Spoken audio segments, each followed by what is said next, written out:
I grabbed my 5-year-old sister's hand and made a run for it. If we got caught, it'd all be over. We couldn't get sent over the border. We just couldn't.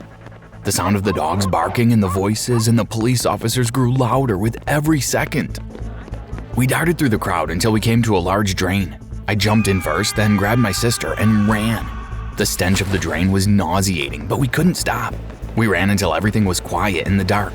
I sat and held Benita on top of me. When Mom had died, I'd promised her I'd take care of Benita. At this moment, I knew I needed to come up with a plan to protect my sister. This is my true story. However, names have been changed to protect the people involved. Dev, I'm hungry. Benny looked up at me. Don't worry, Benny, I'll get us something to eat. We walked along a dirty path. I saw lights ahead and I prayed that they were friends and not foes. A few minutes later, Benny and I stumbled into a refugee village. There were tents and boarded structures close to each other. I asked around for some food, but no one was willing to offer anything until I came to Arjuna and Anya's boarded structure. Anya opened the door and welcomed us into their 2-room home. She quickly made us some sandwiches with something to drink. After we thanked her, Benny and I gobbled them down. We had gone 2 days without eating. Thank you so much. My name is Dev and this is my sister, Benita. We're new here. My name is Anya. The door opened and she turned to the person that just came in. And that's my older brother, Arjuna. I stood up and shook Arjuna's hand. So what do you guys do for jobs? There is a company that trains young men to be assistants to billionaires. It's nothing glamorous. We get less than minimum wage, but the income is steady. How soon can I start training? You can start tomorrow. I'd need to get someone to watch Benny. I'd love to watch her. Anya offered. You guys can stay here until you get on your feet. We don't have much, but someone helped us when we first started, so we're paying it forward. The next day, I cleaned myself up and borrowed a suit from Arjuna. Training lasted 6 weeks where we learned how to answer phone calls, write shorthand, use a computer, practice basic sanitation methods, just to name a few. During those 6 weeks, I wasn't paid, so Benny and I depended on Arjuna's small salary to get by. I did some petty theft and handed the money to Anya to purchase food items. She never questioned where I got the money, and for that I'm grateful because I didn't want to lie to her. After my 6-week training, I was assigned my first billionaire. Over the years, I worked for quite a few billionaires, but they were all the same: mean, ungrateful, and selfish. I was able to put up a wooden structure next to Anya and Arjuna for Benny and I where we lived a very simple life. That was until I met Mr. Cook, who changed everything. During my first few weeks of working for Mr. Cook, who had a wife and 2 teenage daughters, it was a nightmare. I was expected to get to his home at 5 a.m., where I was instructed to iron Mr. Cook's suits and shine his shoes. I was also given domestic chores to complete as well. You'd think that if we were working in the same place, that Mr. Cook would have at least offered me a lift to the office, but that wasn't the case. I was expected to finish all my chores at his home and then travel to work and get there on time. But through it all, I smiled and I was always pleasant. If I had to suffer through a few injustices to give my sister a shot at a better life, then I was all for it. After the first 6 months, Mr. Cook called me to his office. I must say, Dev, you are the best assistant I've ever had. You're diligent, hardworking, and not once have I heard you speak badly of me or my family. Thank you, Mr. Cook. I was just testing you to see if I can trust you with the lifestyle that I live and some secrets that must be kept between a boss and his assistant. Can you do that? Yes, sir. Good. I'll be setting up some computer courses and legal document classes so you're better equipped to fill in the gaps at the office when needed. You won't be getting a higher salary, but the experience will be good for you. I kept my head down, did what I was told, and turned a blind eye to Mr. Cook's illegal affairs and late-night shenanigans with female workers. As the obedient assistant, I'd always call Mrs. Cook and let her know that her husband was in a meeting and he'd be home late. One afternoon, while Mr. Cook was out of the office, Mrs. Cook arrived. Good afternoon, Mrs. Cook. Mr. Cook is not in right now. Do you want to leave a message? What I want is to see my husband. You can wait in the waiting room until he comes, ma'am. Mrs. Cook laughed. Do you really think I'm going to wait in the waiting room like a concubine? Mrs. Cook walked to the door and tried to open it. If you don't open this door right now, I'll make sure you never work in this town again, and you get deported to whatever godforsaken land you came from. I opened the door quickly and Mrs. Cook entered and slammed the door behind her. I sat there nervously as I had strict instructions not to let anyone into Mr. Cook's office without his consent. As soon as I saw Mr. Cook walking towards his office, I walked hastily to greet him. Mr. Cook, I'm so sorry, I couldn't stop her. Boy, stop babbling. Spit it out. Couldn't stop who? Mrs. Cook, she's in your office, sir. Mr. Cook stopped and looked at me disapprovingly, but he didn't say anything. Knock on the door in 5 minutes and say my next client is here. I nodded and he inhaled deeply before he entered the office. For the next 5 minutes, I sat and listened to angry, muffled voices coming from inside Mr. Cook's office. As soon as the 5 minutes was up, I knocked on the door and opened it slightly. Excuse me, Mr. Cook, your next client is here. Thank you, Dev. Margaret, we'll finish discussing this at home. Mrs. Cook pushed past me and exited the office. Mr. Cook sat behind his desk and loosened his tie. Pour me a scotch. Yes, sir.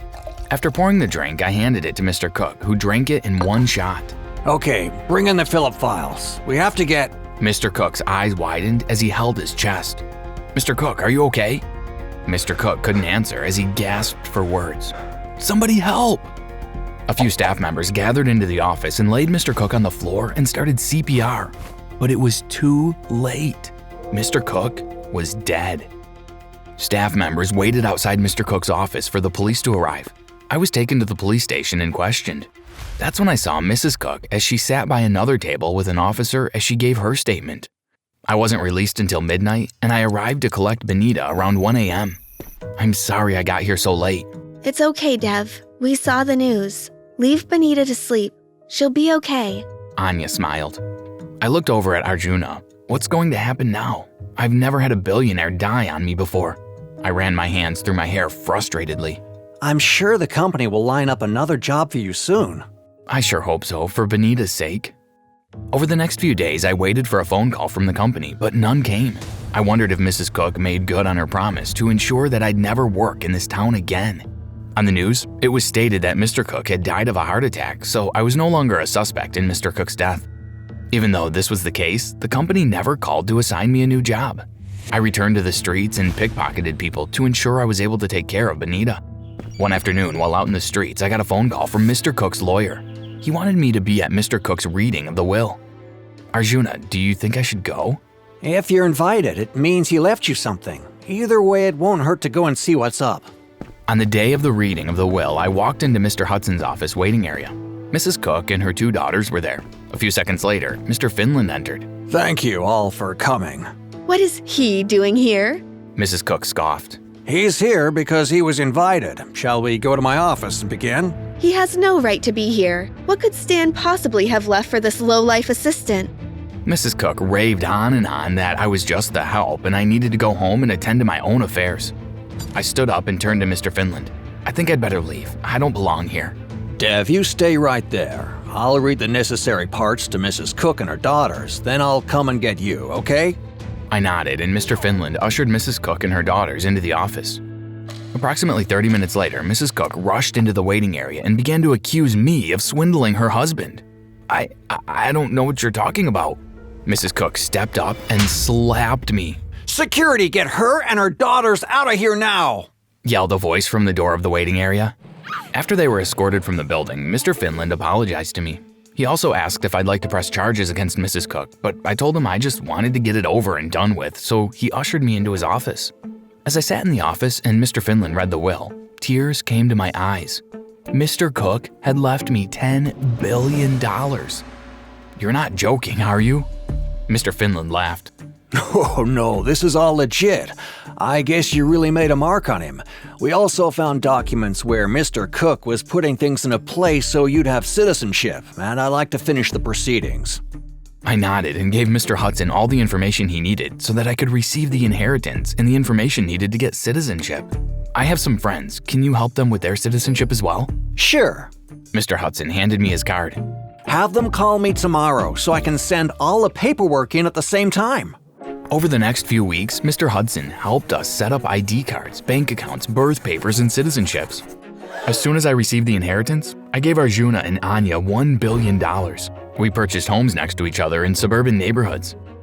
We didn't want anything flashy to bring attention to ourselves. We were now able to enjoy our lives on our own terms. My story seemed to be a lucky one. Or was it? I have a confession to make. I was a computer hacker in my country. However, I knew I had to play possum if I wanted my plan to work. The goal was to get Mr. Cook to trust me, and once that goal was complete, I had everything else in the bag. Once trust was enabled, I had access to everything Mr. Cook had access to, things such as his medication, legal documents, and of course, a computer. With his heart condition, it was easy to switch his medication to one that would induce a heart attack, and with his constant use of alcohol, it sped up the process. Next, I gained access to Mr. Cook's will and made adjustments where necessary. It was easy to get Mr. Cook to sign his will since he signed documents without reading, because, yep, he trusted me. I also left citizenship documents in Mr. Cook's office drawer. After all, what harm could a refugee boy do to a billionaire?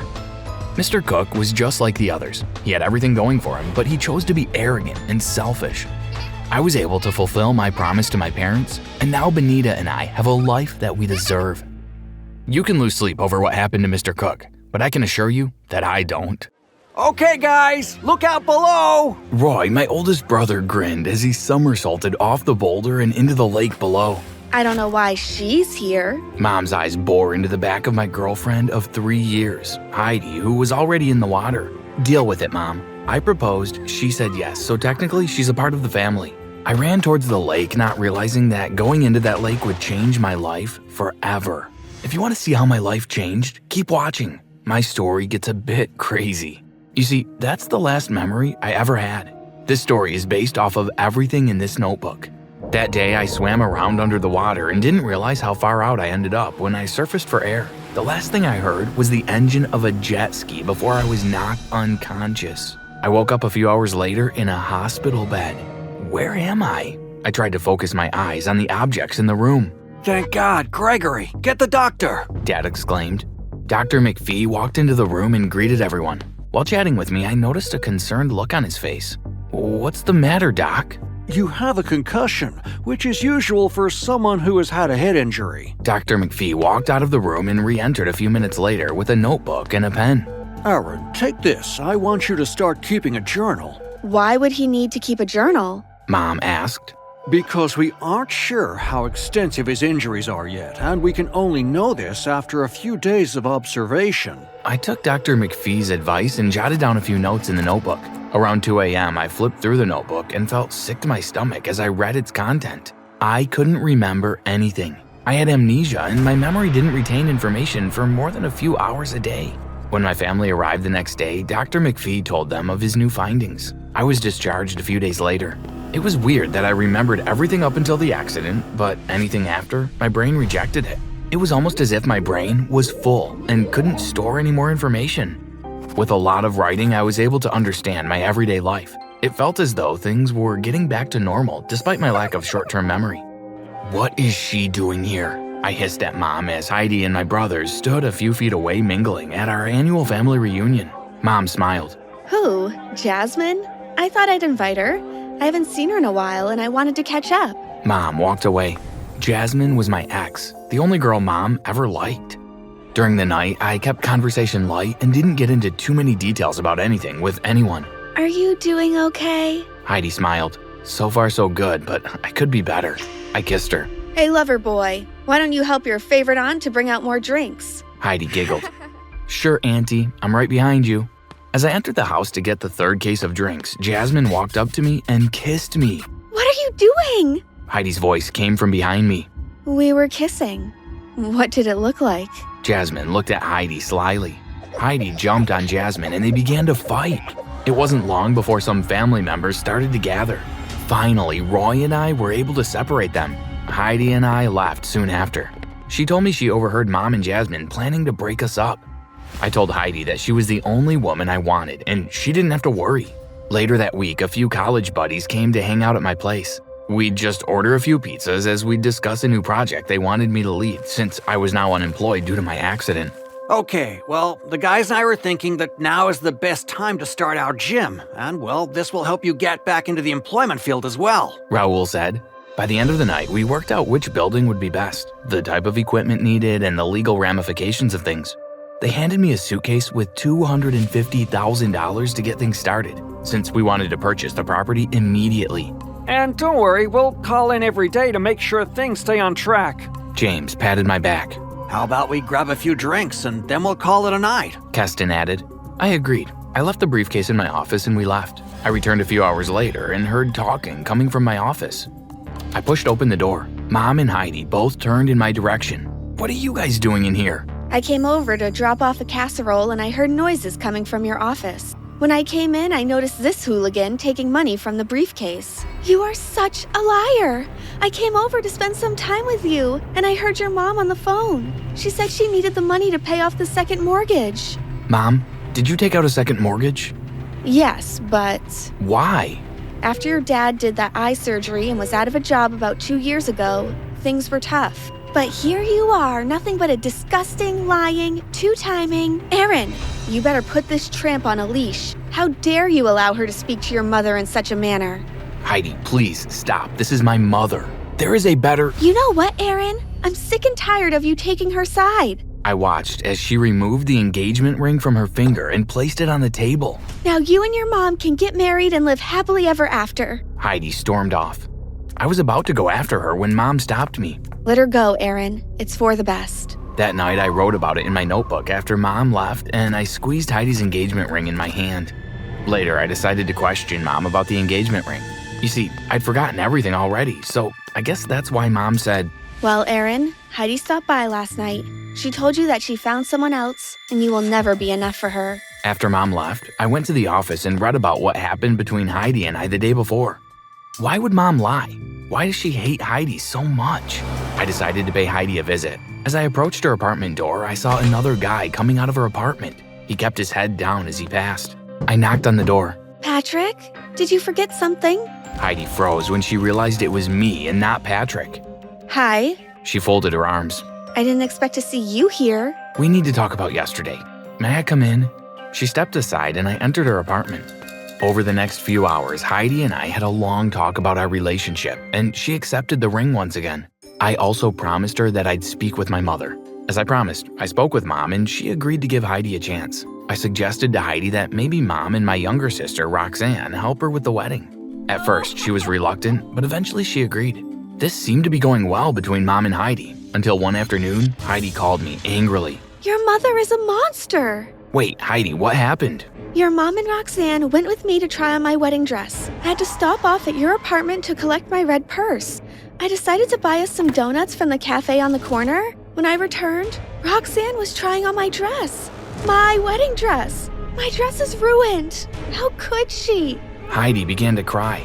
I told her to stay there. I was on my way. If I was a cartoon character, you'd see the steam coming out of my ears as I hopped into the car and drove home. A few minutes later, I unlocked the door to my apartment. Where's Heidi? Mom and Roxanne looked up from the TV. She said she wasn't feeling well and went to lay down. We decided to keep her company until you arrived. Roxanne babbled. I walked over to the TV, switched it off, and glared at Mom and Roxanne. Roxanne, she told me that you tried on her dress and ruined it. How could you try on her wedding dress? Roxanne tried to speak, but I silenced her. Whether you like it or not, Heidi and I are going to get married. I think it's time you both left. I walked to the apartment door and opened it. Mom and Roxanne exited without a word. During the rehearsal dinner a few weeks later, which was held in Roy's beautiful backyard under the tents, nothing went right. The cake samples for the wedding never showed up and neither did the caterers. Roy suggested that we purchase Chinese food and use paper plates. Sometime during the night, someone lit one of the decorative plants inside the tent on fire. Luckily, we were able to get it under control before the entire tent burned. After that incident, I spoke with Roy and we decided to call it a night. The next evening, I called my family together at my parents' home.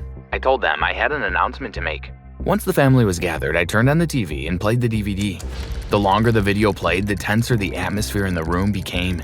The video showed Mom canceling the food and the cake, as well as setting fire to the plant. Once the video was over, Dad looked at Mom, shook his head, and walked out of the room. Roy suggested that he and the others leave so Mom and I could talk privately. Aaron, I'm doing this for your own good. Heidi isn't who you think she is. No, Mom, you're not the person I thought you were. I'm gonna marry Heidi, and there's nothing you or anyone in this family can do about it. I walked out of the house. I called Heidi, and we eloped that same evening.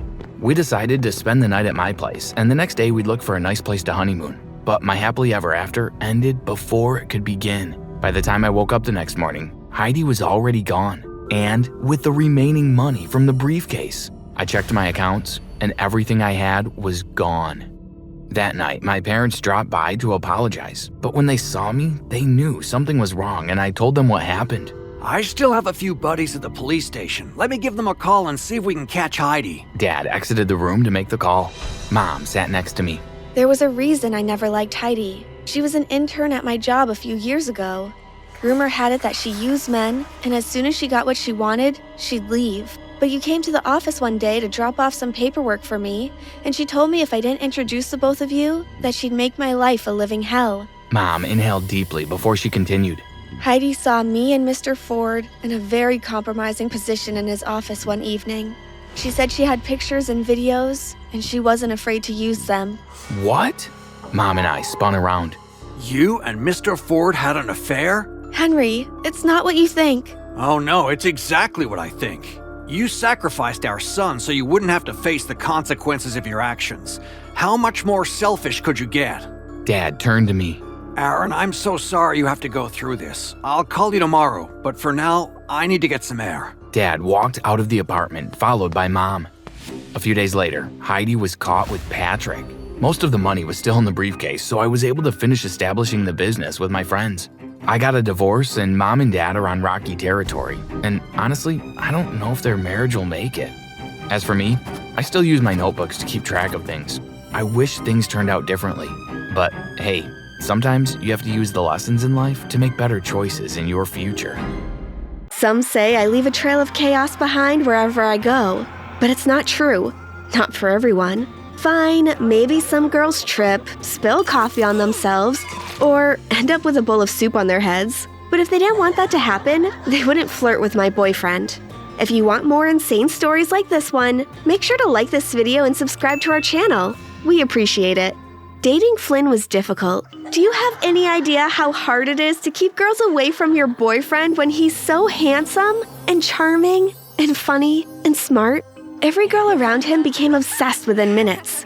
I could tell by the look in their eyes. Even his family's obsessed with him. His mom texted him every single day like a psycho. I eavesdropped when they talked. Was she trying to introduce him to someone else? I always felt she was against our relationship. Oh, you look so pretty in this dress, said her mouth, but her eyes said the opposite. I hated going to visit Flynn's family. It was all hugs and kisses and questions. They kept asking when we were going to get engaged, or if we were planning on having kids. They just wanted me to hesitate so they could tell Flynn I wasn't serious about him.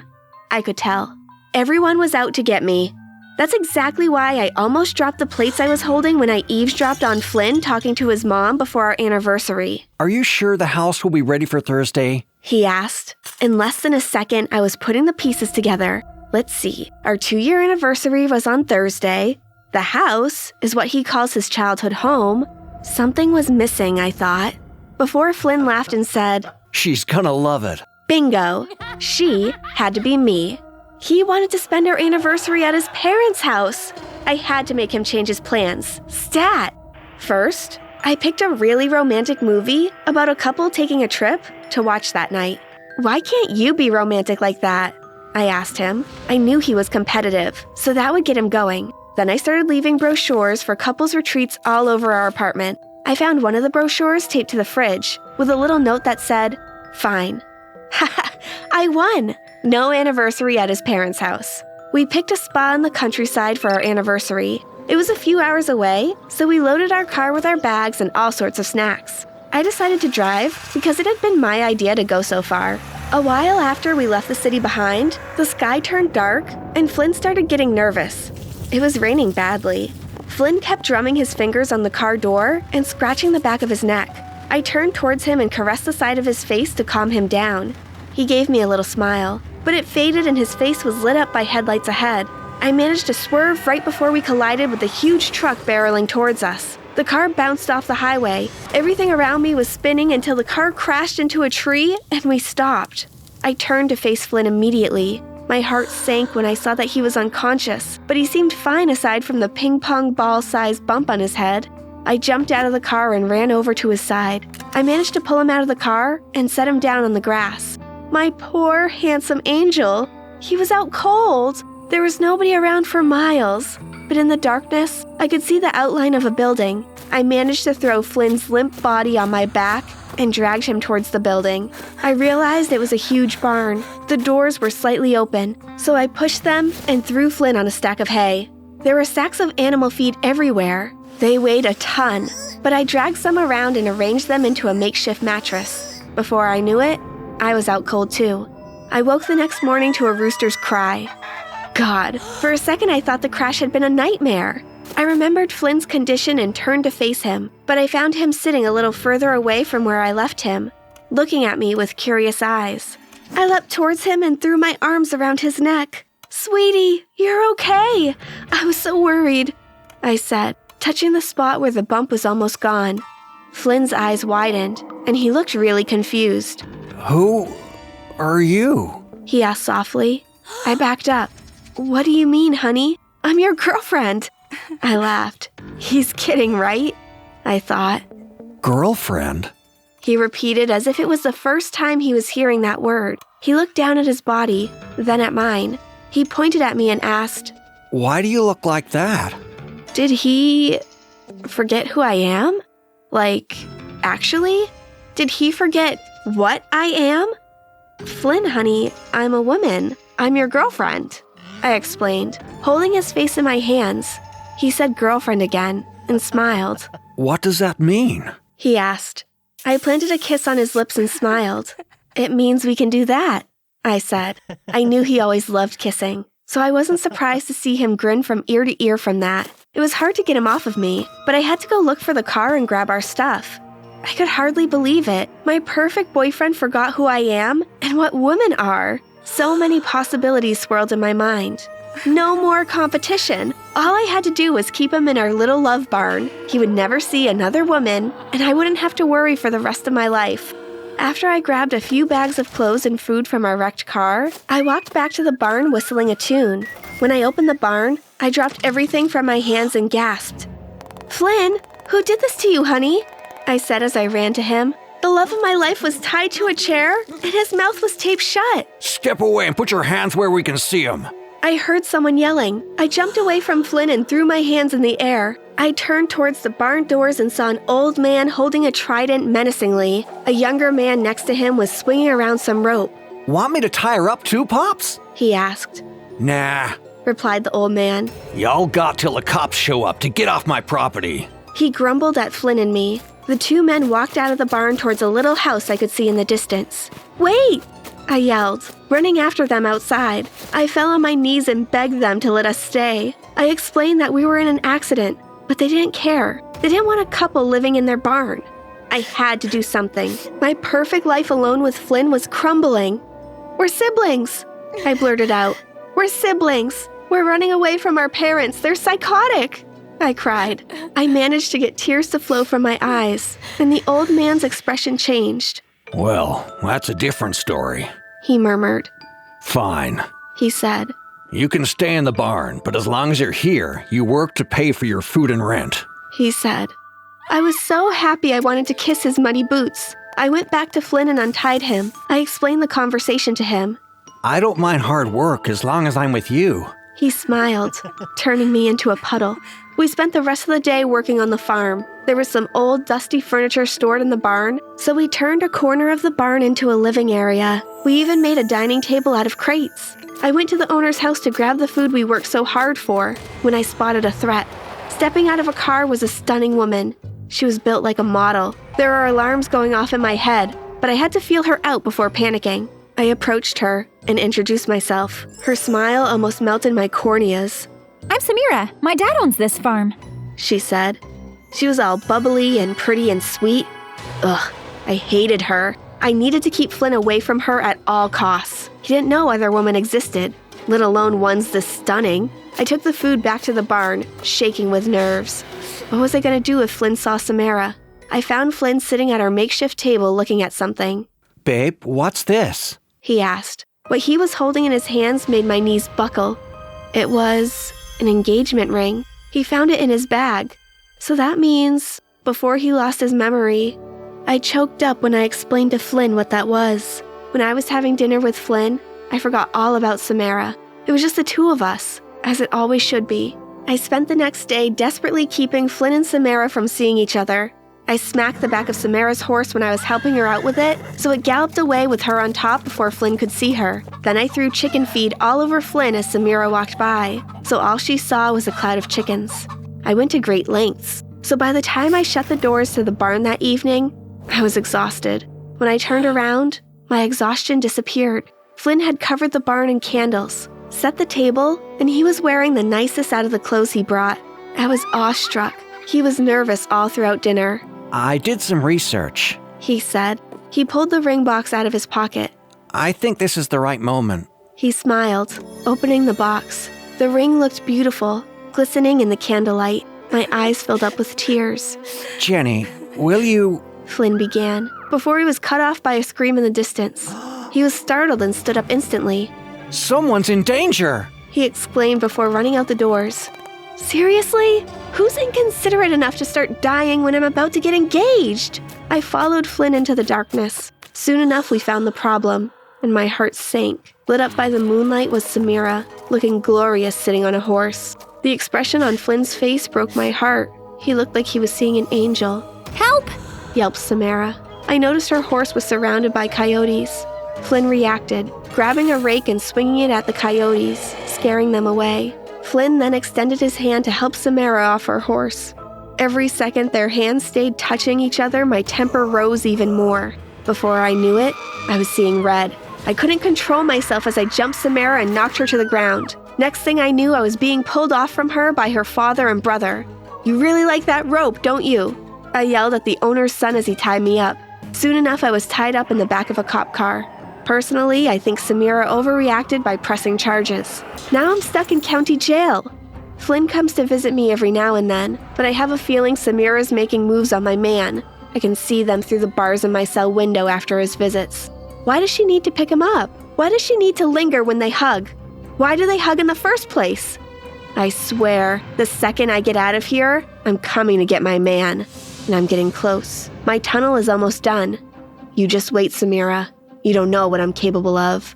For Flynn, I'll do anything.